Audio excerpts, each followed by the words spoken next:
سڵاتان لەبێت سووەم کاتتان باش بینەرانی خۆشەویستی تەلەڤیزیۆنی کۆمەڵە بە یارمەتی هاوڕێیانی هاوکارم لە خزمەتتانداین بۆ پێشکەشکردنی گەشتی هەواڵەکانی سەر لە بەیانی ڕۆژی پێنجشەممە سەرەتای سەردێڕی گرنگترین هەواڵەکان.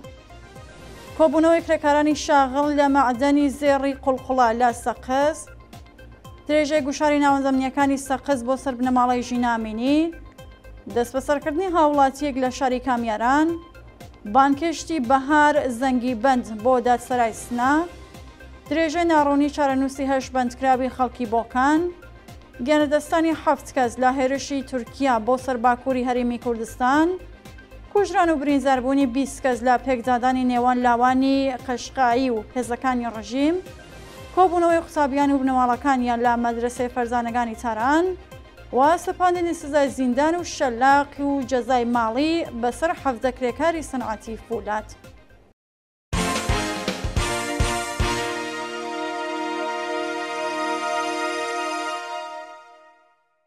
درێژە هەواڵەکان کۆبوونەوەی کرێکارانی شاغڵ لە مەعدەنی زێڕی قوڵقوڵە لە شاری سەقز. بەپێی هەواڵی گەیشتوو ڕۆژی چوارشەممە 5 ڕەزبەر کرێکارانی شاغڵ لە کارخانەی شۆرزنی زێڕی قوڵقوڵە لە گوندی مازوارەی سەقز لە ناڕزایەتی بە جێبەجێ نەکردنی جاخوازیەکانیان کۆبوونەوە. بە پێزانیاریەکان کرێکارانی ئەو مەعدەنی زێڕە ماوەی 3 مانگە هیچ حەقدەست و مەزایەکیان وەرنەگرتووە و لە دۆخێکی زۆر خراپدا دەژین. ڕۆژی چوارشەممە کرێکاران لە ناڕزایەتی بە بایەخنەزانی بەڕێوەبەرانی شرکەت دەستیان لە کارکێشایەوە و لە کۆبوونەوەیەکدا خوازیاری جێبەجێکردنی داواکاریەکانیان بوون. درێژەی گوشاری ناوەندەمنیەکانی سەقز بۆ سەر بنەماڵەی ژینا ئەمینی. بەپێی راپۆرتی سەرچاوە خۆجەیەکانی ناوەندەمنیەکانی شاری سەقز لە گوشارخستنە سەر بنەماڵەی هەمیشە زیندوو ژینا ئەمینی بەردەوامن. بنەماڵەی ئەمینی دوای دەست بەسەرکران لە ساڕۆژی قەت لە حکوومەتی ژینا ئەمینی تا ئێستاژ لەژێر کۆنتڕۆڵ و چاودێری هێزەکانی حکوومەتدان. ئەمجد ئەمینی باوکی ژینا بەرە بەیانی ڕۆژی شەممە 25 خەرمانان لەلایەن هێزەکانی سوپای پاسدارانەوە دەست بەسەر و دوای لێپرسینەوە ئازادکرا. ماڵی بنەماڵەی ئەمینی بۆ ماوەی چەند ڕۆژێک لە شێرگەرمارۆی ئاشکرای بەکرێگیراوانی ڕژیم دابوون و ئەنجامانیە و بنەماڵەیە مافی دەرچوون لە ماڵەوەیان نەبوو. دەست بەسەرکردنی هاوڵاتیەک لە شاری کامیاران. ڕۆژی چوارشەممە 5 مانگی ڕەزبەر هاوڵاتیەکی خەڵکی گوندی کەڵاتەی سەر بە شاری کامیاران بە ناوی پێدرام فەیزی لەلایەن هێزەمنیەکانەوە ڕەفێنرا.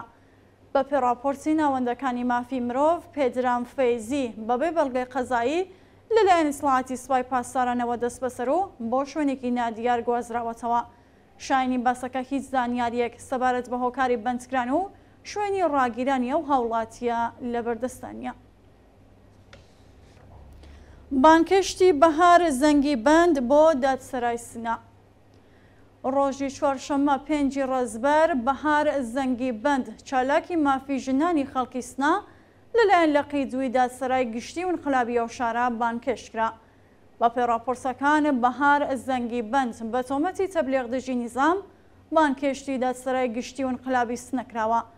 ناوبراو مامۆستای بواری پەروەردەی جەستەیی لە زانکۆی ئازادی سنەیە و پێشتر بەهۆی پشتیوانی لە ناڕزایەتیەکانی ساڵی 1401 لە کارەکەی دوورخرابەوە. ناوبراو لە ئێستادا بەدانانی وەستێقەی 1 ملیارد تمەنی ئازادە و ڕۆژی چوارشەممە بەمبەستی لێپرسینەوە بانکشتی دادسەرای گشتی و انقلابی سنەکراوە. درێژەی ناڕوونی چارەنووسی 8 بەندکراوی خەڵکی بۆکان. چارەنووسی 8 بەندکراوی خەڵکی بۆکان بەناوەکانی ئەحمەد مامزادە تەمەن 65 ساڵ، ئەبوبەکر مامزادە تەمەن 53 ساڵ، سۆران قاسمی تەمەن 28 ساڵ، پژمان سۆڵتانی تەمەن 30 ساڵ، کاوە ساڵحی تەمەن 40 ساڵ، ڕزگار بابامیری تەمەن 42 ساڵ، جەلیل مەولودی و جەوانمەرد مامخۆسرەوی تەمەن 50 ساڵ پاش 5 مانگ بەندکران لە گرتوخانەی سڵاتی ئەو شارە ناڕوون و نادیارە. بە پێزانیاریەکان ئەو 8 هاوڵاتیە لە ماوەی بەندکرانیاندا لە دەستڕاگەیشتنمە پارێزەر و چاوپێکەوتن لەگەڵ بنەماڵە بێبەشکراون. هەروەها بۆمبەستی دانپێدانانی زۆرەملێ لە گرتوخانەی سڵاتی ورمێ لە ژێرگوشاردا بوون.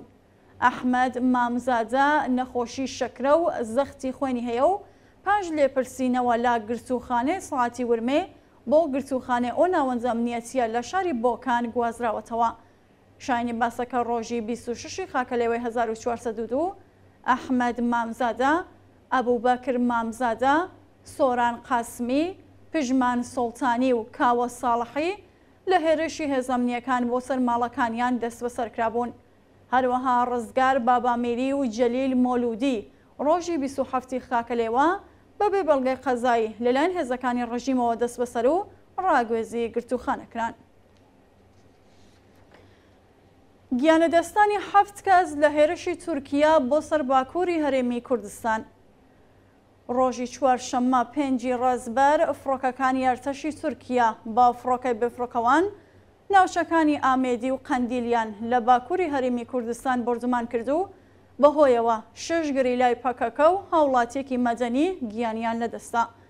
دەستگای بەرەنگاربوونەوە لەگەڵ تیرۆری هەرێمی کوردستان ڕۆژی چوارشەممە ڕاگەیان لە ماوەی 24 کاتژمێری ڕابردوودا 6 گریلای پەکەکە و هاوڵاتیەکی مەدەنی لە هێرشی فڕۆکە بێفڕۆکەوانەکانی تورکیا بۆ سەر ئامێدی و قەندیل گیانیان لەدەستاوە. شەوی ڕابردووش فڕۆکەکانی ئەرتەشی تورکیا بە بۆمبی فۆسفۆڕی بەرزایەکانی دەوروبەری ئامێدیان بردومان کردبوو، بەڵام ڕێژەی زیانەکانی ئەو هێرشە ئاشکرا نەکراوە. کوژران و برینداربوونی 20 کەس لە پێکزادانی نێوان لاوانی قەشقایی و هێزەکانی ڕژیم. ڕۆژی چوارشەممە 5 ڕەزبەر شەڕ و پێکزادان لە نێوان لاوانی قەشقایی و هێزە ئینتیزامیەکان لە ناوچەی فەراشبەندی فیروزاباد ڕوویدا و بەهۆیەوە 5 کەس لە هێزەکانی ڕژیم کوژران و 15 کەسی دیکەش بریندار بوون.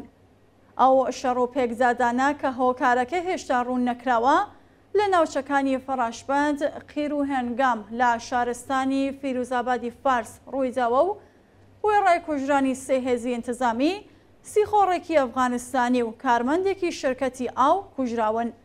هەروەها فەرماندەی پاسگای فەراشبەند و سەربازێک بە سەختی بریندار و لە کۆمادان. لە هەواڵێکی دیکەدا کەسێکی دیکەش لە ناوچەی بابانەجیمی قیر و هێنگام لەلایەن کەسانی نەناسرا و کوژرا. کۆبوونەوەی قوسابیان و بنەماڵەکانیان لە مەدرسەی فەرزانەکانی تاران. ڕۆژی چوارشەممە 5 ڕەزبەر قوسابیان و بنەماڵەکانیان لە مەدرسەی فەرزانەکانی تاران لە ناڕزایەتی بە دانانی دووربینی چاودێری لە سرویس بەهداشتیەکان کۆبوونەوە.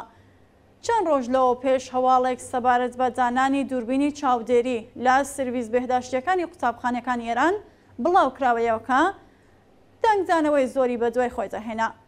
ڕۆژی چوارشەممە قوتابیانی کچ و بنەماڵەکانیان لە مەدرسەی فەرزانەکان دژ بە پێشێلکردنی حەرێمی خوسوسی و 30 خۆڕیکردن لە منداڵان کۆبوونەوە. دەست بەسەرکردنی جایەکی یەکێک لە قوربانیانی شۆڕشی ژینە لە تاران. ڕۆژی چوارشەممە 5 ڕەزبەری 1402 سومەیە ساریخانی ئەنجامی بنەماڵی دادخوازان لەلایەن هێزەمنیەکانی تارانەوە دەست بەسەرکرا.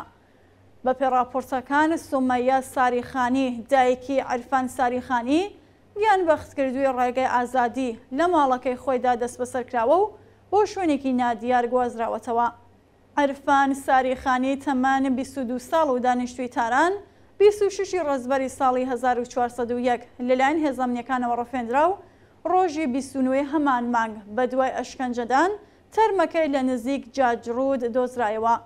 پزیشکی خانوونی کۆماری ئیسلامی هۆکاری گیانەدەستانی ئەم لاوەی نادیار و دوای سکاڵای بنەماڵەکەی خۆکوژی ڕاگەیاند. دووە هەواڵ سەپاندنی سزای زیندان و شەلاق و جەزای ماڵی بەسەر 17 کرێکاری سەنعەتی فولاد. بە دوای تۆمارکردنی سکاڵای خاوەنکاری گروپی ملی فولادی ئێران لە ژمارەیەک لە کرێکارانی ناڕازی لە شاری ئەهواز، دەستگای قەزای ڕژیم سزای زیندان، شەلاق و جەزای ماڵی بەسەر 17 کرێکاردا سەپاند. بە پێڕاپۆرتەکان دادگای ئینقلابی ئەهواز بە دوای راپۆرتی ناوەندی ئینتیزامی و سکاڵاکاری پەروەندەی شرکەتی سەنعەتی و بازرگانی شەفەق ڕاهیان ئۆکسین لەلایەن لەقەی 12 دادسەرای گشتی و ئینقلابی ئەهوازەوە حەفزە کرێکار کە لە ئازدۆخی بەڕێوەبەرایەتی شرکەت و کەمی هەغدەست و هەروەها بەکردەوە دەرنەهاتنی گەڵاڵەی ڕیزبەندی ناڕازی بوون بە زیندان، شەلاق و جەزای ماڵی مەحکوم کرد. بە پێبڕیاری دادگا مهدی وەلیپور، خالد شەریفی، ڕەعید عەبیداوی، تارق خەلەفی، سەید ڕەسوڵ حەڕاق، نادر حەردانی، عەلی نادری، مهدی نەگراوی، مەسعود حەیدەری، عەبدولحوسێن حەمیدی پور، مۆستەفا عەیبات، عەبدولکەریم سیاحی، کازم حەیدەری، عەلی ئەلاهی، هادی وائیلی زادە، حەسەن جاوید حەموودی و غەریب حەوایزاوی بە تۆمەتی تێکدانی یاسایشی گشتی بە 3 مانگ زیندانی تازیری 2,500,000 تمەن جەزای ماڵی و 74 زەربە شەلاق مەحکوم کراون. بینەرانی خۆشەویست، هەواڵەکانتان پێشکەشکرا، هەر شاد بن.